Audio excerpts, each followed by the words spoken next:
With the recent releases of comedy specials from the likes of Dave Chappelle and Bill Burr, humorless people are discovering the painful truth that comedians didn't get into the business to agree with you. They got into comedy to entertain people. Not you specifically, but people. You just decide whether you're going to be part of the group that is entertained or not. They got into comedy to entertain people, and they got into comedy because they have ideas that they cannot for the life of them keep to themselves. I don't think the general populace is fully cognizant of how strong the urge to write or make a joke is when it's something you excel at. Chappelle has a line in his latest special where he talks about his trans jokes, and he specifically talks about not being able to stop writing them. And anyone who's ever gotten on stage in front of a microphone knows that we are powerless to stop a joke from coming on. They enter our minds involuntarily. From there, however, we do choose whether or not to say them, but for us, it's an easy choice. You gotta say them. Everything else be damned. If the jokes are quality, you gotta say them. If you don't, you regret it. If you let something in your head disappear and be forgotten without giving it its due, it's the worst feeling a comedian can have. It's important to remember that we do not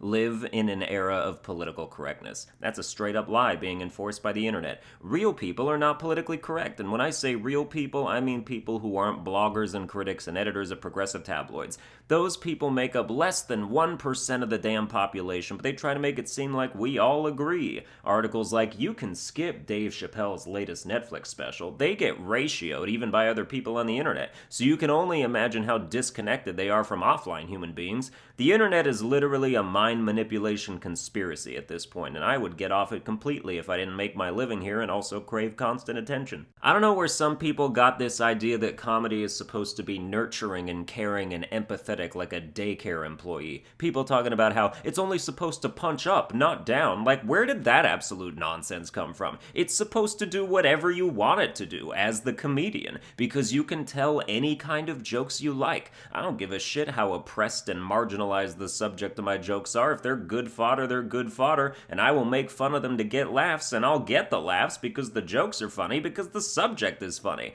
They're trying to make everything about speaking truth to power now. Speaking truth to power. First was politics, speaking truth to power. Then it was journalism, speaking truth to power. Now some people want comedy to be exclusively reserved for speaking truth to power. Every stand-up show's gotta have 10 minutes of screaming about white men in it. Every joke has to have a 30-second disclaimer about the comedian's privilege as they say it.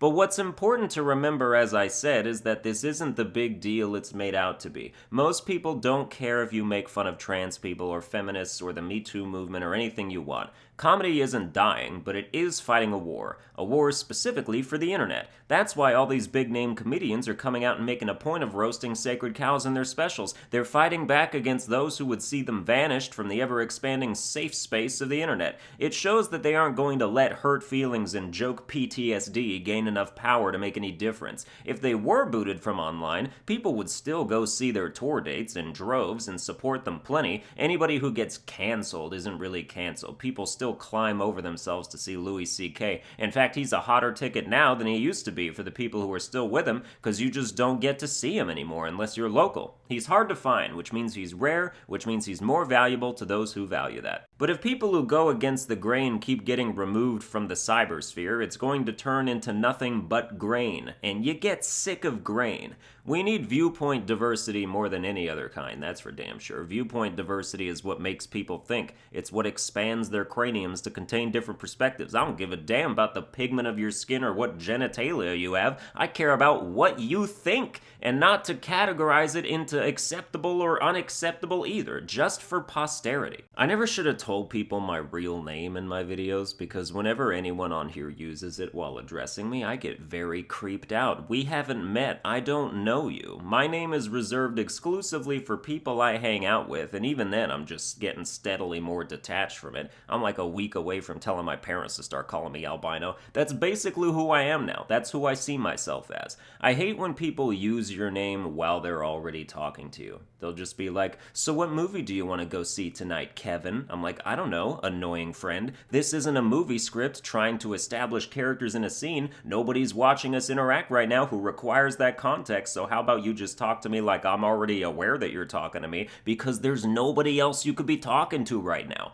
It's even worse when they text you your name. You're in a text conversation and they use your name. Every time it happens to me, it breaks my brain. It's like, did you CC a dozen other people while I wasn't looking? Am I in a group chat with your imaginary friends? It's not endearing. I've read psychology reports that using people's names while talking to them makes them like you more. Not me, man. All that shit. Using my name, putting your hand on my shoulder, gently cupping my testicles. None of that works on me. Doctor, go try making someone else cough. I am not a personable person. I don't do bonding. I get really close with whoever my girlfriend is at the time, and I am more than content. Me and the rest of my friends have standoffish, shallow, one-note interactions, and I am immensely satisfied with that. Also, for the record, I know the proper grammar isn't me and my friends, but I decided like 15 years ago I wasn't going to conform to no my friends and I bullshit like I'm William Shakespeare. I put myself first because I put myself first. In math, number 1 comes before number 2, which is also true in the bathroom. Saying my friends and I would be like pooping before you pee, and that's just heretical. I don't know how people can watch this whole series now.